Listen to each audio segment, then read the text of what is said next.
আর বাবা সাহেবের এতে ভুল ধরার কোনো দরকার নেই। তার সময়ে একবার যাও ভারত কেমন ছিল, আর ভারতেই হিন্দু লোকেরা তার ভাইদের সঙ্গে কি ব্যবহার করত সেটা গিয়ে দেখো। তারপর তুমি একজন উঁচু জ্ঞানী সমাজ সংস্কারক মানুষের ক্রোধটা বুঝতে পারবে।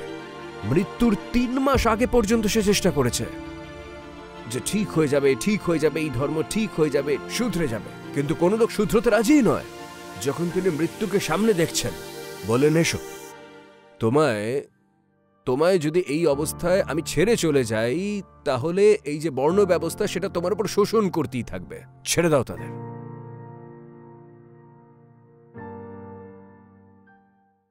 নমস্কার স্যার। স্যার, আজকে বুদ্ধ পূর্ণিমাও রয়েছে, আর ডক্টর বাবা সাহেব আম্বেদকর নাগপুরে যে দেশভূমি যে ধর্ম পরিবর্তন করেছিলেন বৌদ্ধ ধর্মে, তাতে 22টা প্রতিজ্ঞা নিয়েছিলেন। ওর মধ্যে অনেকগুলো প্রতিজ্ঞা ছিল, তার মধ্যে একটা দুটো এটাও ছিল যে আমি ব্রহ্মা বিষ্ণু মহেশ্বরকে মানব না, আর ভগবান বৌদ্ধকে বিষ্ণুর অবতার মানব না। তাই এই যে হিন্দু ধর্ম বা সনাতন ধর্ম রিলেটেড যে বইগুলো আছে, উপনিষদ, বেদ, যাইবেদী হোক বা গীতা, তার থেকে সমাজের কিছু যে অংশ রয়েছে ওটা জানে না, আর ওটা ওইদিকে যেতেই চায় না। কারণ কি, যারা আদর্শ মেনে চলে বাবা সাহেবকে, ওরা এই যে গীতা রয়েছে বা উপনিষদ আছে, এটাকে হিন্দু ধর্মে রিলেটেবল মানি। তাই ওই অন্তিম সত্য বা মুক্তি যা বেদের সাহায্য, ওর থেকে এখনো অনেক দূরে আছে, আর ওটা এখানে হয়তো আসতেও চায় না। তাই ওদেরকে কি করে এইদিকে আনা যায়? দেখো, এমন কোনো ওষুধই নেই যার পার্শ্ব প্রতিক্রিয়া নেই, কিন্তু ওষুধ তো দিতেই হয়, তা না হলে তো রোগীকে বাঁচানোই কঠিন হয়ে যায়।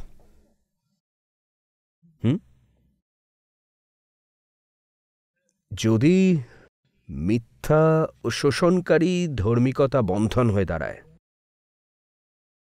তবে কেন তাদের বলা হবে না দেশের কমপক্ষে যে 20% জনসংখ্যা, এটা কম করেই বলছি, কিন্তু যদি আরো বাড়াও তবে সেটা 50%-এর বেশি, কেন তাদের বলা হবে না যে এই শোষক ধার্মিকতাকে ত্যাগ করে দাও?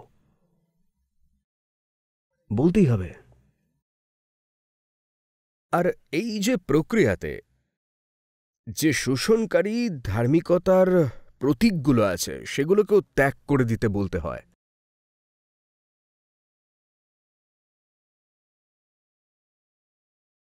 বাবা সাহেব বলেছিলেন, তোমরা যদি এগুলো আঁকড়ে ধরে থাকো তাহলে তোমাদের শোষণ চলতে থাকবে, এগুলো আঁকড়ে ধরে থাকলে তোমাদের শোষণ চলতেই থাকবে। কিন্তু আপনার কথাটা একদম ঠিক যে যতগুলো পৌরাণিক প্রতীক ছিল অথবা শোষণের যে প্রতীকগুলো ছিল, সেগুলো ছেড়ে দেওয়ার সঙ্গে সঙ্গে যে দর্শনগুলো ছিল সেগুলোকেও অনেক লোক ছেড়ে দিয়েছে, কিন্তু সেটা একটা কোল্যাটারাল ড্যামেজ হয়ে গেছে। এটাকেই আমি বারবার এটাই বলে থাকি, throwing the baby out with the bathwater. আমাদের শুভাকাঙ্ক্ষী যারা ছিলেন আর কি, ধর্মীয় সংস্কারক, সমাজ সংস্কারক, তারা আপনাদের এই জিনিসগুলো ত্যাগ করতে বলেছিলেন যেগুলো ধার্মিকতার পচে গলে যাওয়া একটা অংশ ছিল।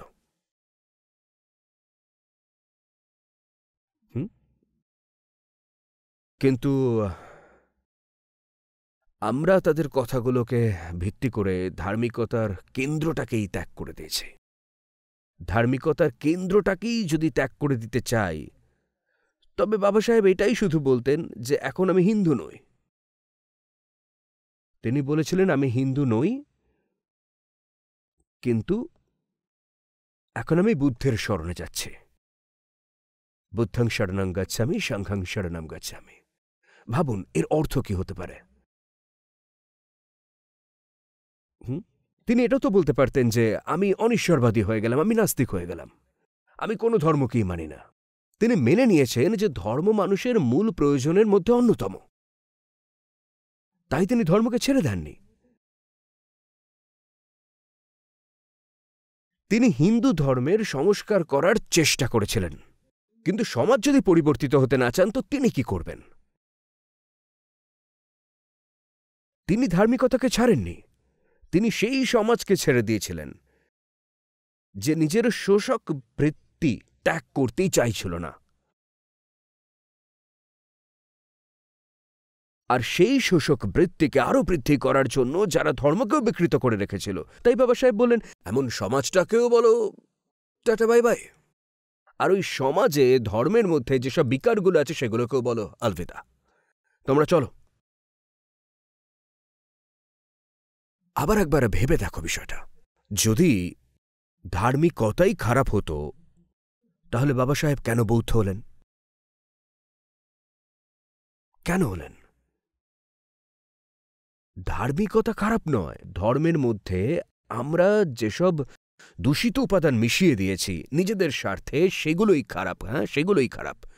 রিলিজিয়াস নোশনস যেটা বলেছিলেন, রিলিজিয়াস নোশনস, রিলিজিয়াস ইমোশনস এর শব্দটা শুনে মনে হয় কেমন যেন হালকা ব্যাপার, সেটা একটা বিষ।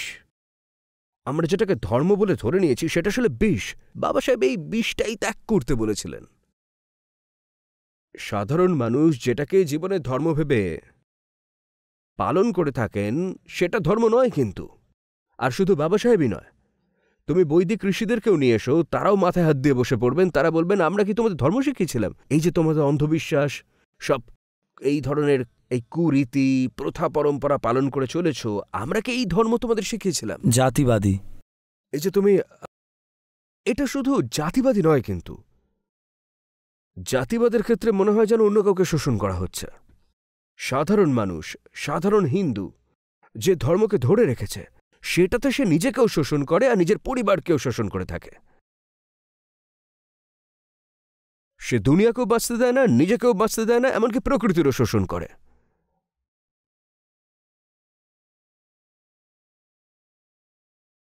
এমনটা নয় যে তার কথাগুলো শুধু কিছু জাতির বিরুদ্ধে, সেগুলো কিন্তু অনেক ঋষিদের বিরুদ্ধেও।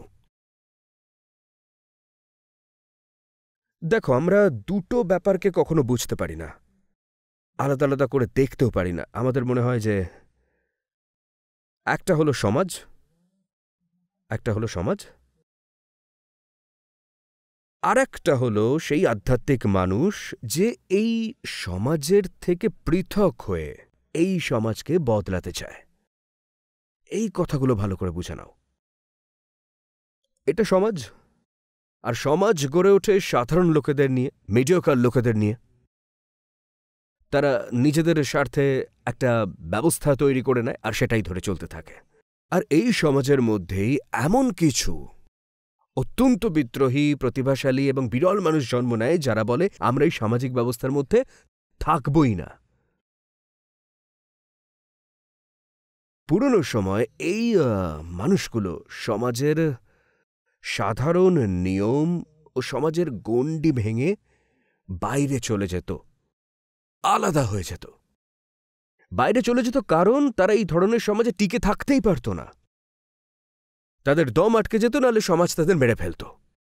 তাই তারা আলাদা হয়ে যেত। তাদেরকেই আমরা ঋষি বলি। তারা বিদ্রোহী ছিল, তারা ছিল সমাজের কাছে বিদ্রোহী। এটা সমাজ আর তারা সমাজের বিদ্রোহী, তারাই হলেন ঋষি। তারা সেখানে বসে সমাজকে বদলানোর অনেক চেষ্টা করত। সেই চেষ্টাকেই আমরা দর্শন বা ফিলোসফি বলে।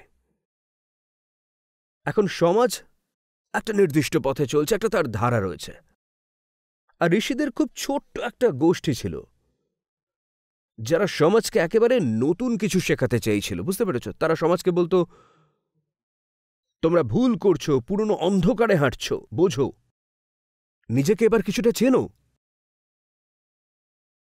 সমাজ শোষণের উপর চলে, সব ধরনের শোষণ। মানুষ নিজেকে শোষণ করে, অন্যকে শোষণ করে, নিজের প্রতিবেশীর শোষণ করে, নিজের স্ত্রী এবং সন্তানেরও শোষণ করে, আবার নিজেকেও খুব শোষিত হতে দেয়। সমাজ এমনভাবেই চলে, স্বার্থের ওপর। ঋষিরা বলেছিলেন যে স্বার্থের ওপর যে জীবন চলে এবং স্বার্থের ওপর যে সমাজ চলে সেখানে বাঁচেই যায় না।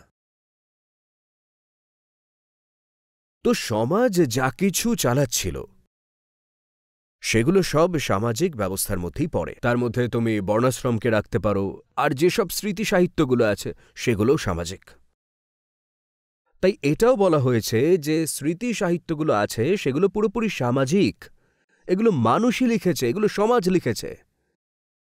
আর ঋষিরা যারা এই সমাজ থেকে আলাদা হয়ে গিয়েছিল তাদের সাহিত্যকে শ্রুতি বলা হয়, যেগুলো অপৌরুষেয় বলা হয়েছে যে এটা সাধারণ মানুষের মন থেকে উঠে আসা কোনো সৃষ্টি নয়, এটা অপৌরুষেয়। যে স্মৃতি সাহিত্যগুলো আছেও সেগুলোকেও কখনোই অপৌরুষেয় বলা হয়নি, সেটা মানুষই লিখেছে এবং আজও মানুষ সেটা লিখতে পারে, তাতে কারো কোনো বাধা নেই, আজও চাইলে কেউ লিখতে পারে। স্মৃতি সাহিত্যে কি কি পড়ে? সেখানে যা আছে সব স্মৃতিগুলো রয়েছে, সেখানে ধর্মসূত্র রয়েছে, ধর্মশাস্ত্র, ইতিহাস গ্রন্থ আর পুরাণ, এগুলো সব স্মৃতির অংশ, এগুলো স্মৃতির মধ্যেই পড়ে। সমাজ এগুলোকেই নিয়ে চলছিল। ঋষিরা দর্শন রচনা করেছিলেন, ঋষিদের থেকেই বেদান্ত এসেছে। বেদান্ত মূলত এই চলমান সমাজের বিরুদ্ধে একটা বিদ্রোহ ছিল। আমরা এই বিষয়টাকে ঠিক বুঝতে পারি না। এই যে সমাজটা আছে না, ভেবে নাও যে এটা হলো অসুস্থ লোকেদের একটা গোষ্ঠী, হাজার হাজার অসুস্থ মানুষ, লাখো অসুস্থ মানুষ। আর ঋষিরা যারা আছেন, ভেবে নাও যে তারা হলো ডাক্তারদের একটা ছোট্ট দল, 10-20 জন ডাক্তার। রোগী 1000টা, 10 জন ডাক্তার। এই অসুস্থ লোকেরা এমনি এমনি অসুস্থ হয়ে যায়নি, এদের পুরনো অভ্যাসই হলো অসুস্থ হওয়া। এরা খারাপ অভ্যাস আঁকড়ে ধরে রেখেছে যেটা তাদের অসুস্থ করে, আর তারা এগুলো ছাড়তে চায় না। এরা অসুস্থতার পক্ষে নিজেদের বইপত্র পর্যন্ত লিখে ফেলেছে, সেই অসুস্থতা তাদের এই বইপত্রে দেখা যায়। আর ঋষিরা অন্যদিকে দাঁড়িয়ে চেষ্টা করছেন এই অসুস্থ মানুষগুলোকে সুস্থ করার। এই অসুস্থতাগুলোর মধ্যে একটা বড় অসুস্থতার নাম জাতি, বিশাল একটা অসুস্থতা। তাই ঋষিরা যে গ্রন্থ লিখেছেন সেগুলো সবই জাতি ব্যবস্থার বিরুদ্ধে। আমরা ভাবি যে জাতির বিরুদ্ধে আলোচনা মাত্র 100-200 বছর আগে থেকে শুরু হয়েছে, না, জাতির বিরুদ্ধে আলোচনা বেদান্তের সময় থেকেই চলছে। আমি বহুবার আপনাদের বলেছি, একটা পুরো উপনিষদ জাতি ব্যবস্থার বিরুদ্ধে কথা বলার জন্য উৎসর্গ করা হয়েছে। বেদান্তের আসল সার কথাই হলো জাতি ব্যবস্থাকে কোনোভাবে গ্রহণ করা যাবে না। তাই ঋষিরা এখানে বসে সমাজকে বদলানোর সম্পূর্ণ চেষ্টা করেছিলেন, কিন্তু সমাজ বদলাতে রাজি ছিল না, তাদের কথা শুনতেই কেউ রাজি ছিল না। হ্যাঁ, ওপর দিয়ে বলতো, ঋষিদের সম্মান দিত, উনি ঋষি ঋষি ঋষি, কিন্তু ঋষিদের কথা আজ পর্যন্ত কে শুনেছে? ঋষিরা বোঝাচ্ছেন কিন্তু এখানে কেউ শুনতে চাইছে না, তারা বলছেন এখানে কেউ বোঝার চেষ্টা করছে না। তাদের গ্রন্থে পরিষ্কার লেখা আছে, আরে সমাজের লোকেরা, তোমাদের সব মান্যতা, পরম্পরা, সব আগ্রহ সবই মিথ্যে, তোমরা যা কিছু কল্পনা করে বসে আছো সব মিথ্যে। ঋষিরা এই কথাই বোঝানোর চেষ্টা করছিলেন, কিন্তু সমাজে কেউ শোনার রাজি নয় সেটা।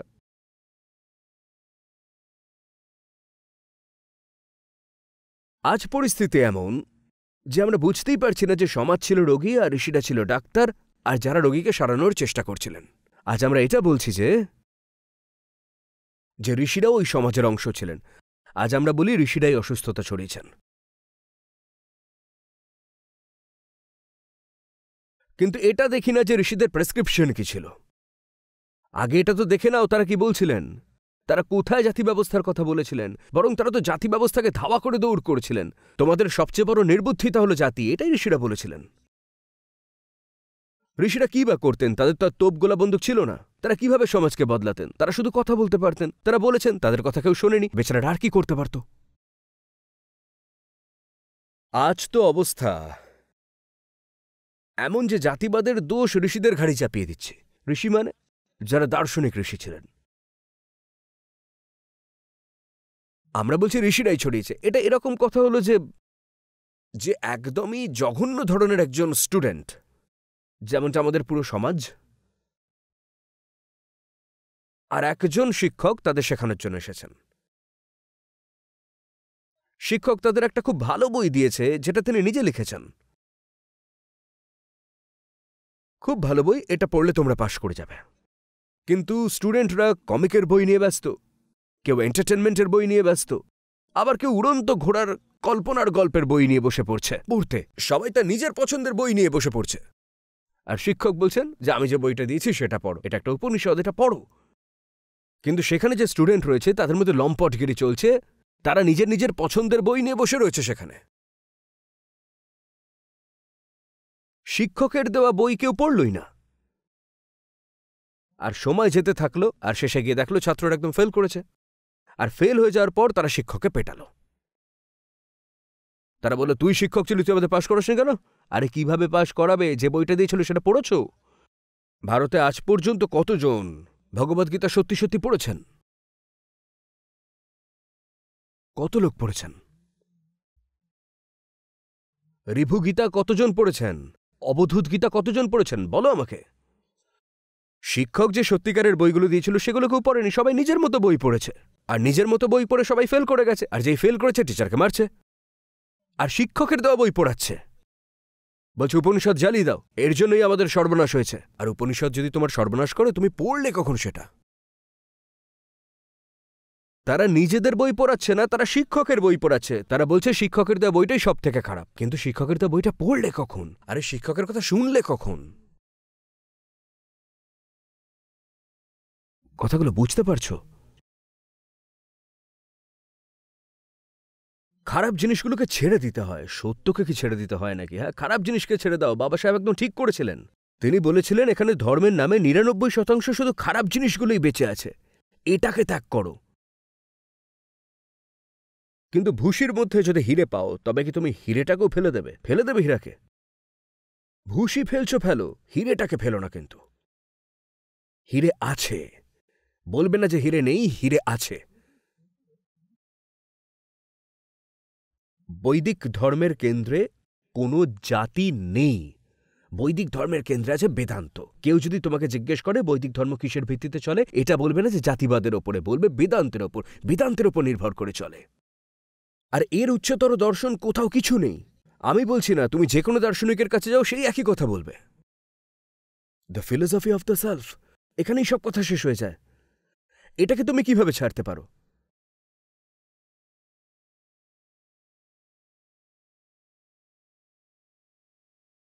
বুঝতে পারছো আমার কথাগুলো?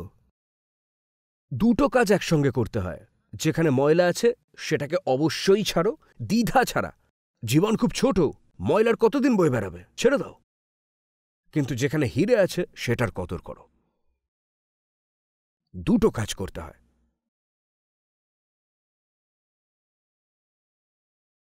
বুঝে যাচ্ছে তো কথাগুলো নাকি?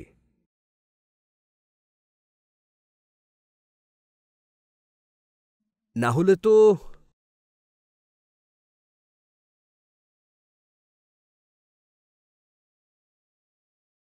একটা মর্মান্তিক ঘটনা হয়ে যাবে, ট্র্যাজেডি। সেটা কি জানো? আমাদের দলিত ভাইদের আগে উচ্চতর দর্শন পড়তে দেওয়া হয়নি, পড়তে দেওয়া হয়নি। আর আজ যখন তাদের কাছে অধিকার রয়েছে, তারা বলছে আমরা নিজেরাই পড়ব না। অর্থাৎ দুই অবস্থাতেই বেচারা বঞ্চিত থেকে গেল। প্রথমে পড়তে দেওয়া হয়নি, আর আজ পড়তে পারছে কিন্তু বলছে পড়ব না। পড়তে দোষ কোথায় আছে? মানো না মানো, আগে পড়ো তো। আরে পড়ে নাও না আগে।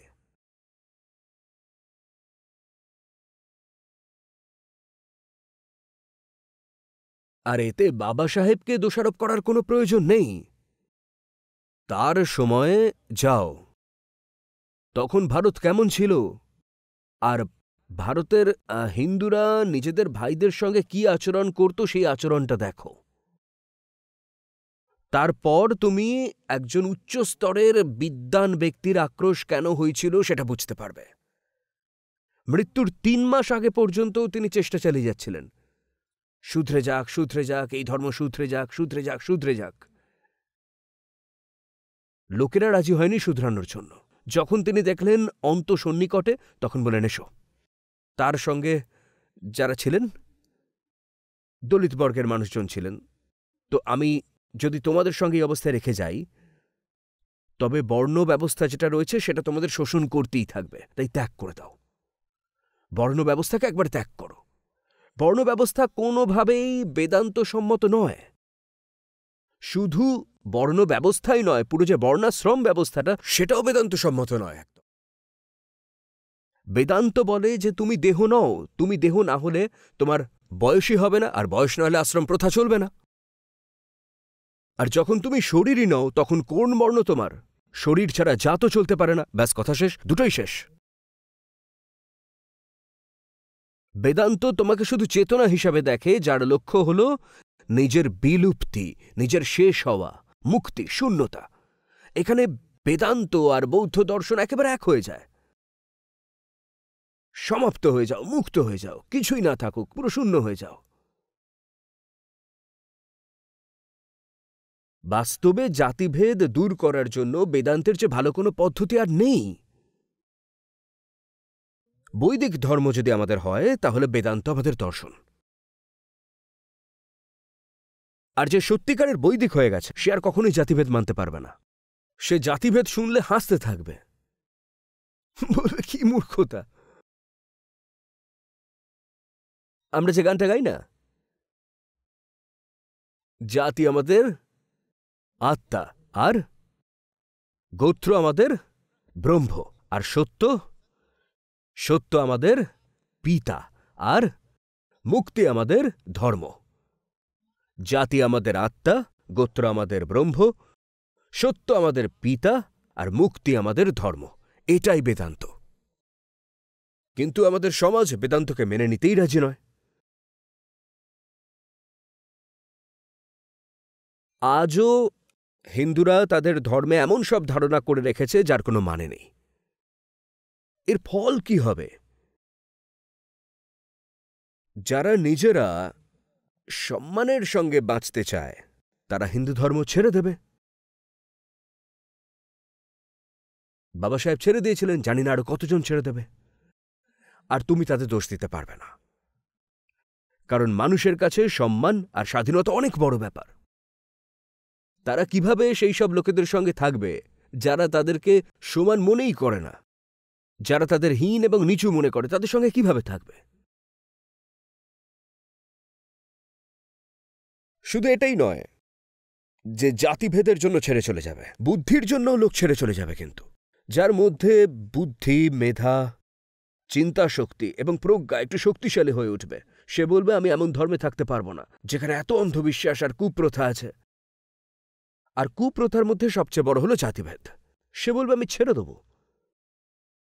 যদি সনাতন ধর্মকে বাঁচাতে হয়, তাহলে তার কেন্দ্রে বেদান্তকে আবার প্রতিষ্ঠিত করতে হবে। এর বাইরে আর কোনো উপায় নেই। আমরা কখনো ঋষিদের যথাযথ সম্মান দিইনি, এখন দিতে হবে।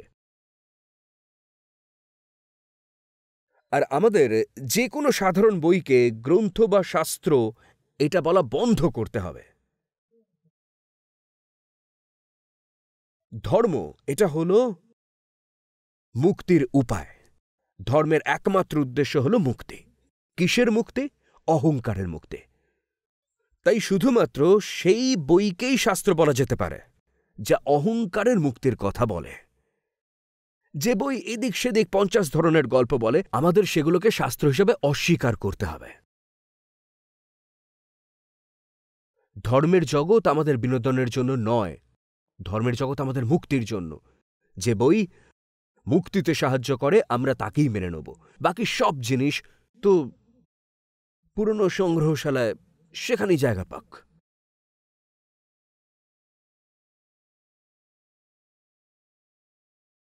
যদি হিন্দু ধর্মকে বাঁচাতে চাও, তো এটাই পদ্ধতি, আর এটা বাঁচিয়ে রাখার যোগ্য। এখানে দর্শনের স্তরে এমন কিছু বিষয় আছে যা মনুষ্যত্বের জন্য হিরে মতির সমান। সেটাকে বাঁচাও।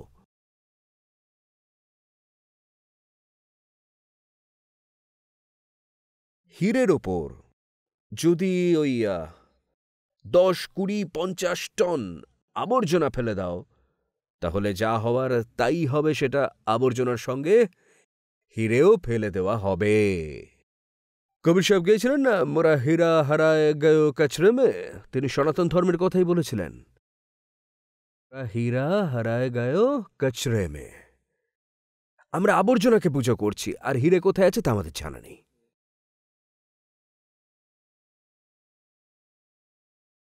আর যখন কেউ হীরের কথা বলতে আসে, তখন এই আবর্জনার পন্থীরা খুব রেগে যায়। দিনরাত হুমকি দেওয়া হচ্ছে আমাকে, তুমি আমাদের আবর্জনা কেন সরাচ্ছ। আমি তোমাদের আবর্জনা সরাচ্ছি সেটা দেখতে পাচ্ছ, আর তোমাদের কাছে হিরে নিয়ে আসছি এটা দেখতে পাচ্ছ না, কিন্তু তোমরা সেই হিরের কোনো কদর করছো না। আর যতক্ষণ না এইসব আবর্জনা সরবে ততক্ষণ কিচ্ছু হবে না। এটা শুধু দলিতদের ওপর অন্যায় আটকে থাকবে না। বাবা সাহেব আম্বেদকরকে শুধু কোনো বিশেষ সম্প্রদায়ের সাথে যুক্ত করে দেখা উচিত নয়। ভারতবর্ষের জনসংখ্যার ৫০% তো মহিলাই। নারী মুক্তির ক্ষেত্রে বাবা সাহেবের নামকে খুব উচ্চ স্থানে আমাদের সবার রাখা উচিত। কারণ শোষণ যখন হয় সেটা সবার হয়। একজন মানুষ যখন ভেতর থেকে শোষক হয়ে যায় তখন সে কাউকে ছাড়ে না। প্রকৃতি, পরিবেশ, নারী, পুরুষ, শিশু, বৃদ্ধ সবাইকেই সে শুধু ভোগ করতে চায়, সবার থেকে নিজের স্বার্থ আদায় করতে চায়। তেমনি যখন কেউ শোষণের বিরুদ্ধে বিদ্রোহ করতে আসে, সে শুধু কোনো একজনকে বাঁচায় না, সে সবাইকে বাঁচায়। এটা বলা ভুল হবে যে বাবা সাহেব শুধু দলিতদেরই বাঁচিয়েছিলেন, তিনি পুরো হিন্দুস্থানকে বাঁচিয়েছেন। যেমন শোষক সবাইকে শোষণ করে, তেমনি মুক্তিদাতাও সবার মুক্তির জন্যই কাজ করে থাকে।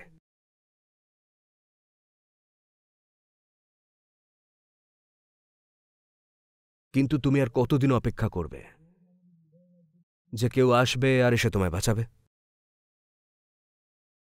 আর কতদিন তুমি এই আবর্জনা খেয়ে যাবে? আর কতদিন অন্যদের দেওয়া আলোয় চলতে থাকবে তুমি?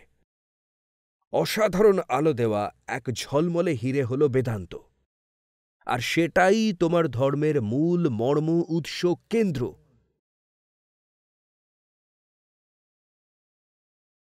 আর সেটা অত্যন্ত সহজ সরল, আর উপনিষদগুলো খুবই সংক্ষিপ্ত।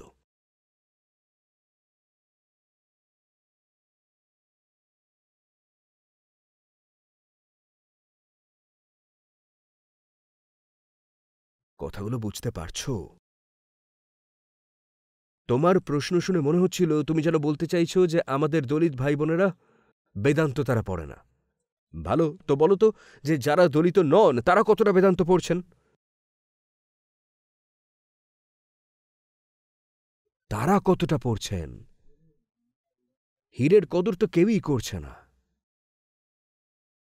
তাই না? কে পড়ছে?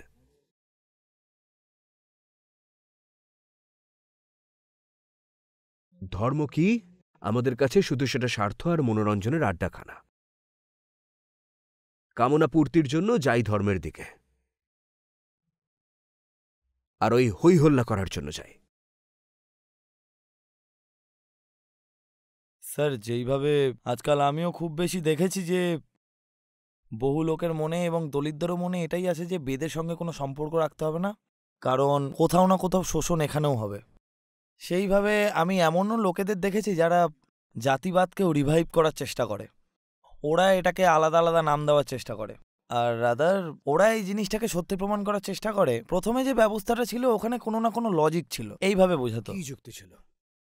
ওরা নিজেদের থেকে এটা বলতো যে দেখো, সবার কাজ করার একটা থাকে না, অ্যাকুমেন, সবার কাজ করার অ্যাকুমেন থাকে, সেই হিসাবে মানুষকে কাজ দেওয়া হতো। মানুষের কাজ করার দক্ষতা তো তার নিজের, যার যেমন দক্ষতা তাকে সেই কাজ দিয়ে দাও। কিন্তু আমার দক্ষতা কতটুকু সেটা আমার বাবাকে দেখে কিভাবে নির্ধারণ করবে? আর আমার যে দক্ষতা আছে সেটা আমার ছেলে বা মেয়ের মধ্যে কিভাবে পৌঁছে যাবে? এটা তো জাতিবিদ্বেষ, এটা তো রেসিজম। আর যারা এই ধরনের কথা বলে তারা কি অশিক্ষিত? তারা কি এটা জানে না যে একটা মানুষের থেকে আরেকটা মানুষের ডিএনএতে কতটা পার্থক্য? তাহলে তো আমারও একটা প্রশ্ন আছে। আমি অনেকবার জিজ্ঞাসা করেছি যে তাহলে যখন রক্ত দেওয়া হয় তখন জাতি দেখে কেন নেওয়া হয় না?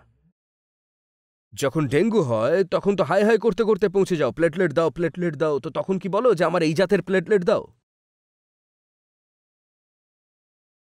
যেখানে এক প্রজাতির সঙ্গে অন্য প্রজাতির একটুও পার্থক্য থাকে, সেখানে এক প্রজাতির রক্ত অন্য প্রজাতির শরীরে দেওয়া যায় না। মানুষে মানুষে পার্থক্য থাকলে একজনের রক্ত অন্যজনকে দেওয়া যেত না। একটা মানুষের তার হার্ট, কিডনি, চোখ বা অন্য কোনো অঙ্গ অপর মানুষকে ট্রান্সপ্ল্যান্ট করা যেত না। ব্যাপারটা অনেকটা এরকম যে তোর রক্ত আমার রক্ত আলাদা, একবার গিয়ে বিজ্ঞানীদের জিজ্ঞেস করো না যে দুজনের রক্ত কি আলাদা? না, আলাদা নয়। তাহলে কিসের ভিত্তিতে প্রমাণ করার চেষ্টা হচ্ছে? হ্যাঁ, আমিও দেখেছি যে এই পুরো জাতিভেদ ব্যবস্থাকে পুনরুজ্জীবিত করার একটা গুপ্ত কিন্তু খুব শক্তিশালী প্রচেষ্টা চলছে গত 1-2 দশক ধরে। কিভাবে করবে, কিসের ভিত্তিতে করবে, কি বলে এটাকে পুনরুজ্জীবিত করবে?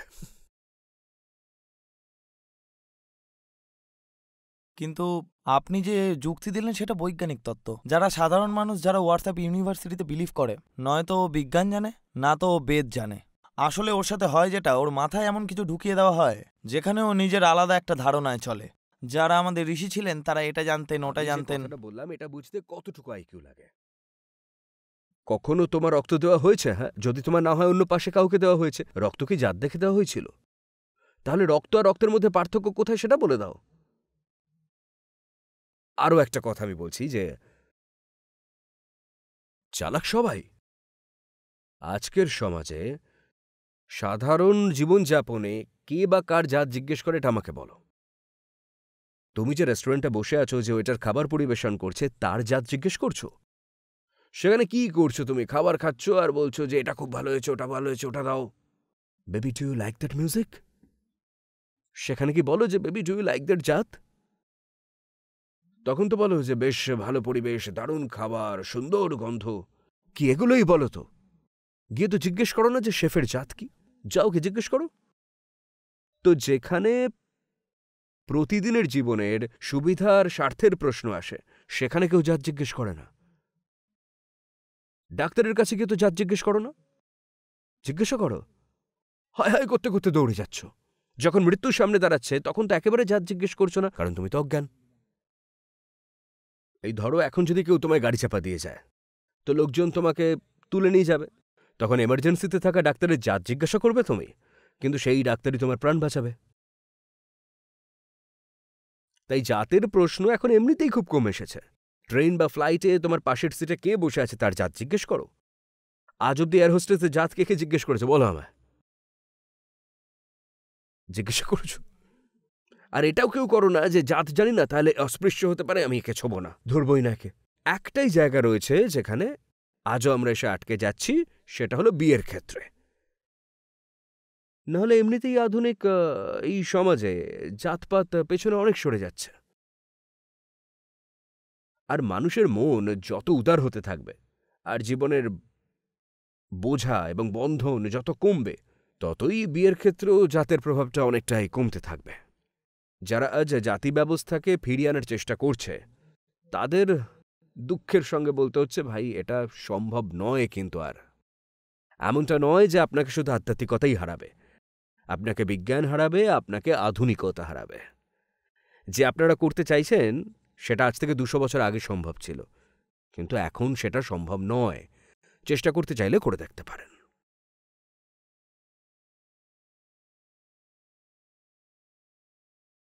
এখানে এত আমাদের ভাই বন্ধু তো বসে আছেন, চেষ্টা করে দেখো না যে তোমাদের কতজনের জাত জানা আছে।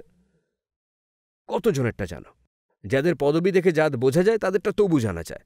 হ্যাঁ, তাদেরটা তবু বোঝা যায়, না হলে তো অর্ধেকের বেশি মানুষের পদবি দেখেও জাত বোঝা যায় না।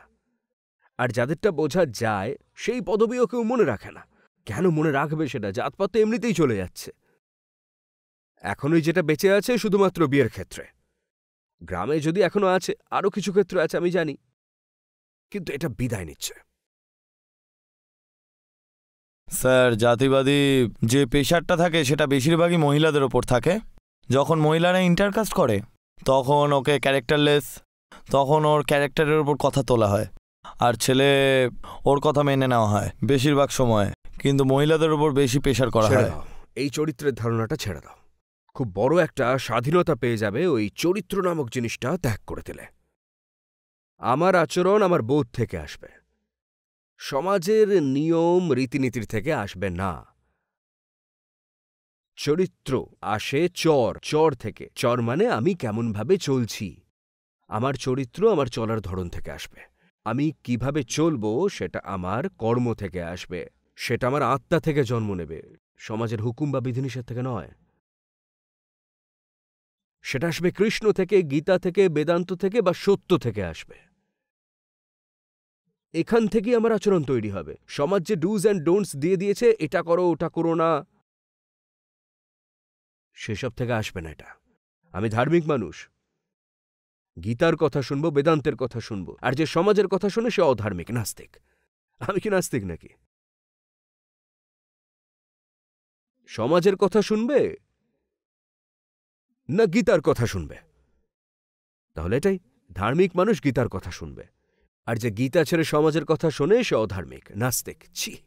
তোমার আচরণ রাখো তোমার নিজের পকেটে, ঠিক আছে তো?